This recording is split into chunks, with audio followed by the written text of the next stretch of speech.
Breaking news mga kababayan! Nako po, ito na naman tayo.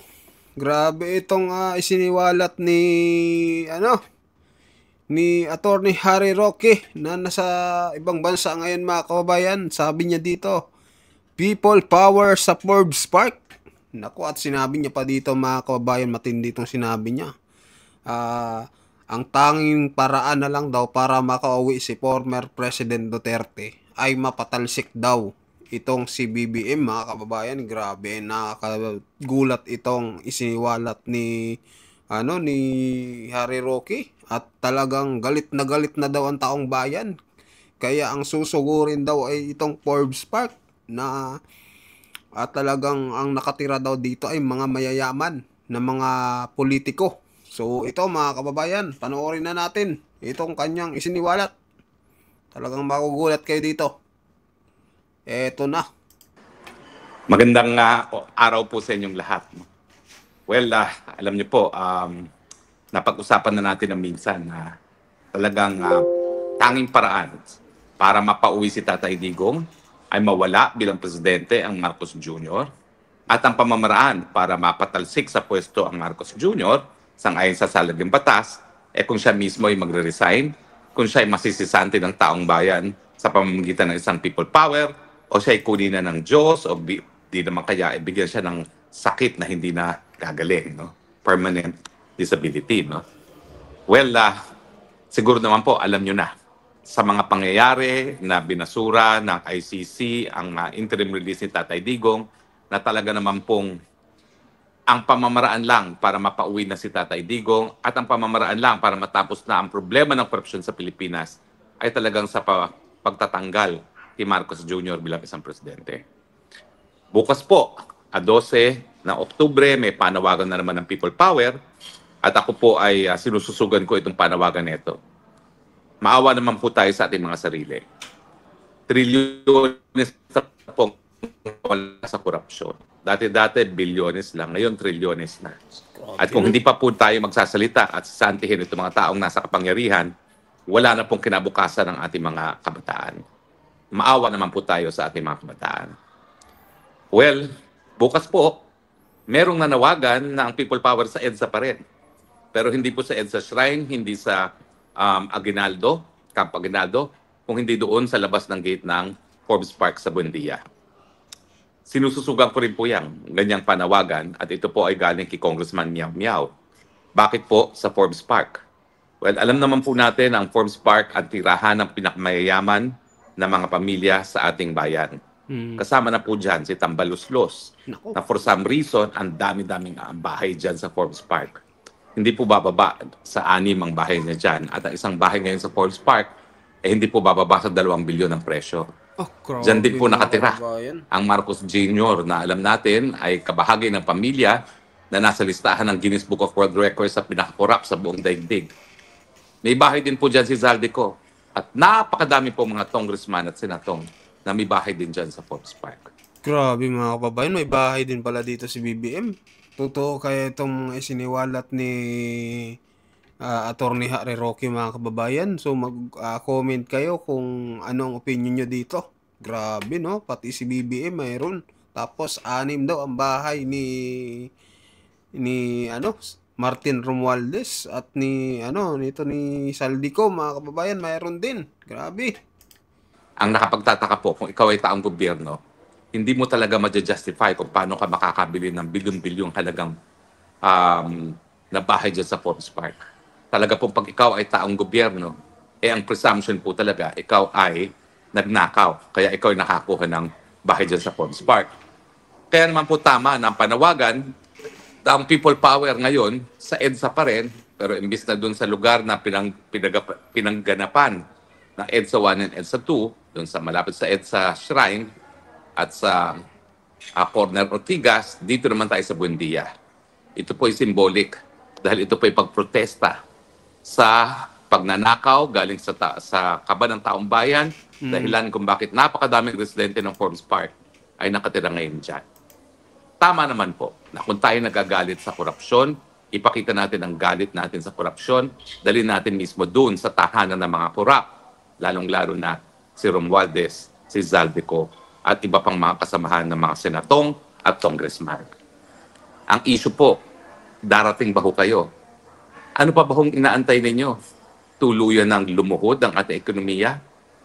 Nagkaroon po ng issue na itong chairman ng Securities and Exchange Commission ay napilitan na sabihin na nagkamali daw siya nung sinabi niya na nagkamali daw siya na nung sinabi niya na dali lang po, naglalagay tayo ng ng stand. Nagkamali lang daw siya nung sinabi niya na halos 1 trilyon, mahigit 1 trilyon ang nawala sa Philippines noong ano ba yan? Wala. Anong nangyari? Napindot? Ha? Nawala.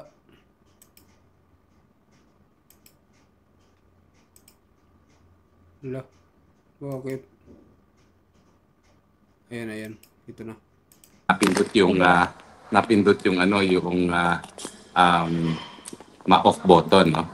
Pero gaya na aking sinasabi kanina, tama naman po na dalhin natin ang ating protesta sa bakuran mismo ng mga tahanan na mga talaga naman pong lumamon ng kaban ng taong bayan at dalhin natin ang laban doon sa gate. Hindi ko naman po sinasabi na lusubin ang loob ng village, no? Ang panawagan naman po ni Congressman Meow Meow, dito lang tayo sa labas. Sa labas po ng Forbes Park, no? At sa Attorney Harry Roque, sabi niya, papasukin daw ang Forbes Park. Sabi ni, enter the Forbes Park nga daw, sabi ni Kiko Barsaga. So, baka hindi kayo nagkakaintindihan ni Congressman Kiko.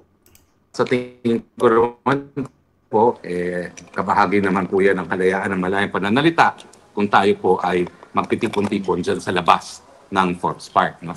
At tingin ko po, napakagandang mensaheng pararating natin na sawang-sawa na sa korupsyon ng Pilipino kapag tayo po ay nagtipon-tipon dyan mismo sa labas ng Forbes Park. Sorry po na wala ang broadcast natin panandalian, pero nagtuloy na naman tayo dahil nga po medyo nahulog yung aking telepono.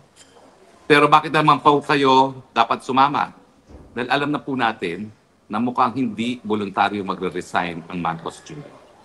Kinakailan talaga ipakita ang galit ng taong bayan.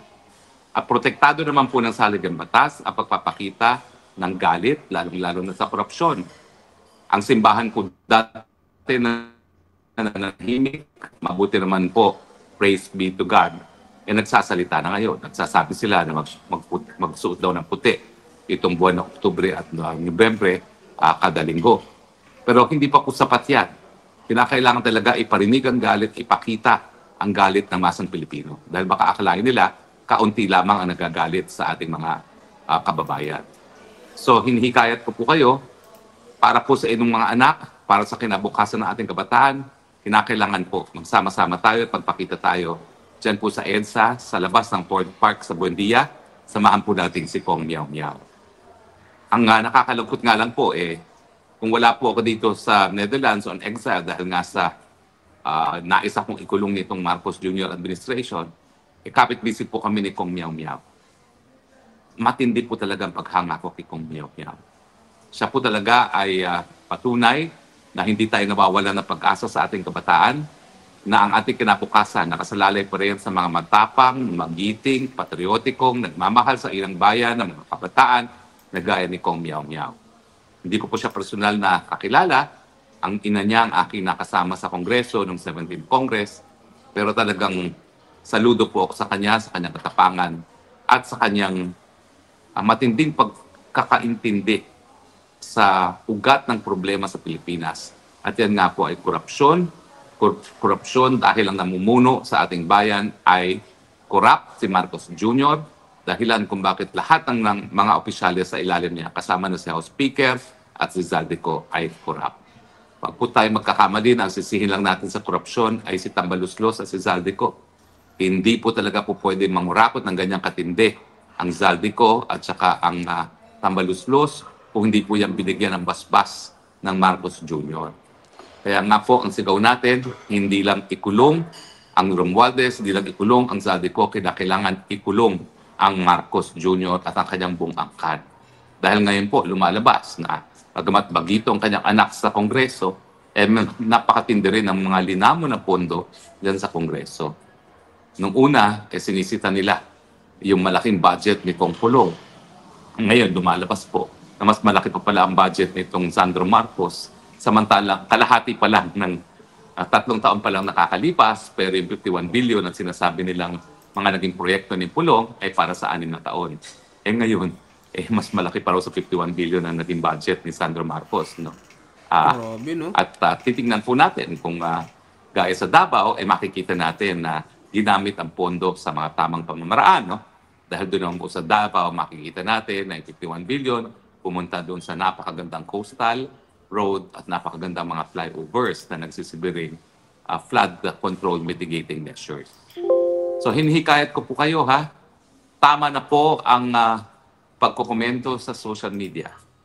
Yes, kabahagi po yan ang karapatan ng malayang pananalita. Yes, ang internet po ay teknolohiya para tayo marinig. Pero wala pa rin pong kapalit ang paninindigan sa kalsada upang iparating ang ating disgusto sa gobyerno. Ang Korte Suprema na po nagsabi sa mulat mula na ang ating mga lansangan, ang ating mga kalye na nakareserba para gamitin ng taong bayan, pagtipon-tipon, ipahiwatig ang damdamin sa gobyerno. Yan po ang dahilan kung bakit tayo mayroong mga lansangan, mayroon tayong mga kalye. Hindi po yan para sa mga kotse. Yan po ay para sa taong bayan gamitin, lalong-lalo na kung gusto nilang iparating ang kanilang sentimiento laban sa gobyernong kurakot. Wala na pong solusyon dito sa korupsyon kung hindi tanggalin ang ulo at nagsimula from scratch. Ako naman po naniniwala na kung pagbibigyan ng pagkakataon sa Inday Sara Duterte, siya naman po ay mamumuno by way of example. Nakikita ko po ang pang-araw-araw na buhay ni Sara. Siya po ay nakatira sa simpleng bahay sa Davao. Ngayon po nakatira siya sa isang village sa Metro Manila, pero yan po inuupahan. At ang problema nga po ni BP Sara, inuupahan niya ng medyo mahal, inaanay pa yung bahay na yan. Yan ang kanyang reklamo.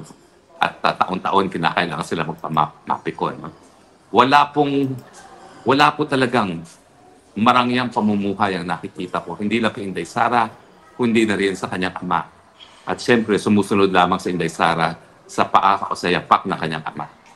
Palagi ko na pong kinukwento sa inyo na ako'y nagulat na nung nakita ko ang bahay ni Tatay Digong sa Davao, yung green bahay na ang tawag ko ay Bahay Kalapate, hindi ko maisip na nakatira ron ay isang dating presidente. Dahil ang palagi nating iisip kapag ikay may kapangyarihan, meron ka ring kayamanan dahil ginagawang negosyo nga ang politika dito sa Pilipinas. Pero mabuting balita, meron naman pong mga tao gaya ng mga Duterte na hindi po kinakailangan inegosyo ang gobyerno, na nanilbihan ng tapat at kaya nga ngayon malungkot na malungkot tayo dahil nananatili po nakakulong ang Tatay Digong dyan sa Dahig. Maski po alam natin na wala ng jurisdiksyon ang ICC at maski alam po natin na ating mahukuman kung meron man talagang mga dapat magreklamo ay merong sapat na kapangyarihan at kakayahan na parusahan si Tatay Digong kung totoo na siya ay gumawa ng mga krimen. Nakakaawa po talaga si Tatay Digong at kung kayo po ay nagagalit din sa naging kalagayan ni Tatay Digong, magalit din po kayo sa Marcos Jr. dahil ang punot dulo niyan palagi ay korupsyon. Bakit ba kasi gusto ng Marcos Jr. manatili sa posisyon? Yan po ay dahil ginagamit nga nila ang gobyerno para isang negosyo, para yumaman. Ginawa po yan ng kanyang ama at ngayon po pinagpapatuloy ng anak. Kaya tero na po sa EDSA sa labas ng Forbes Park Buendia. Hindi man ako makasama po, I'm with you in spirit at titignan po natin kung pwede nating sabayan ang pagtitipon na yan sa pamamagitan ng live coverage din. No? Tayo po ay hahanap ng tao na pupunta dun sa Buendia nang ma-cover natin live ang mga pangyayari. Pero maawa na po tayo sa ating mga sarili. Maawa na po tayo sa ating mga anak. Wala na pong patutunguhan ng ating bayan. Yung kontrobersiya po sa Philippine Stock Exchange, pinanindigan po ng isang Cecil Guidote, na isang dating empleyado ng Central Bank in charge of investment relations, na 5 trilyong piso na ang nawala sa atin dahil po sa korupsyon. Samantalang, pinasulingilingan ng gobyerno na ang nawala sa atin ay 1.7 trillion lamang. Mas malaki pa pala. Ako naman po'y naniniwala na itong Cecil Guidote neto, dahil sa kanya naging katungkulan sa Central Bank, alam ang kanyang pinagsasabi. marunong bumasa ng mga figura, at hindi po yan magsisinungaling. Mga kababayan, nandito na po tayo sa finish line. Dalawa lang pong senaryo. Tayo ba po ay susuko at hindi tatawid papunta ng finish line? O tayo ay kukunin ng lahat ng lakas na natitira sa ating katawan at isipan at tatawarin ang finish line? Halos nandun na po tayo. Alam na po natin na bagamat nasa posisyon pa Marcos Jr., bilang na kanyang panahon. Alam po natin na sila mismo nag-iimpako na para umalis muli ng bansa gaya na nangyari sa kanila ng People Power was. Pero na po, kapit-bisig tayo. Tawarin natin ang finish line. Para po yan sa ating bayan. Para po yan sa ating mga anak. Para po yan para sa ating mga apo. At pwede pa po, pag natin napalaya sa mga Marcoses muli, pangalawang beses, huwag na po natin silang pabalikin. Huwag po natin silang patawarin. Ikulong po natin sila. Bigyan po natin sila ng due process. Sige po, litisin natin sila. Pero please po, litisin po natin sila. At this time around, parusahan natin nang wala ng Marcos na makabalik. At yung mga nagbubulag-bulagan na nagtitiwala sa kahit sinong Marcos pa, gumising kayo sa katotohanan. Hanggang hindi sabihin ni Amy Marcos na dapat magbitiw ang kanyang kapatid dahil siya ay drug addict, hindi po mapagkakatiwalaan ang kahit sinong Marcos. Kapit-bisig po tayo, sabihin natin, tama na, sobra na.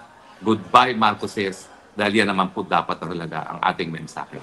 Goodbye, Marcoses. Kita po tayo sa EDSA, sa labas ng Forbes Park. Samahan po natin si Kong Miao Miao. Nagbabanta po sila na sipain siya sa Kongreso, pero ang katotohanan, si Kong Miao Miao, ang tunay na representante ng sambayanang Pilipino. Saludo po kami sa iyo, Kong Miao. At sana dumami pa ang iyong. Maraming salamat po sa inyong patuloy na pagtangkilik. Ito po inyong Spoksambayan reporting live from Düsseldorf, Germany. Nagsasabi, I love you, Philippines. You're the only country that I have. You're the only country that I love. God bless the Philippines. So yun mga kababayan, ano masasabi nyo dito sa sinabi ni Attorney Harry Roque na hinihimok ang mga Pilipino na sumama kay Congressman Miao Kiko Barsaga dito nga sa labas ng Forbes Park mga kababayan para sa gagawing People Power mga kababayan.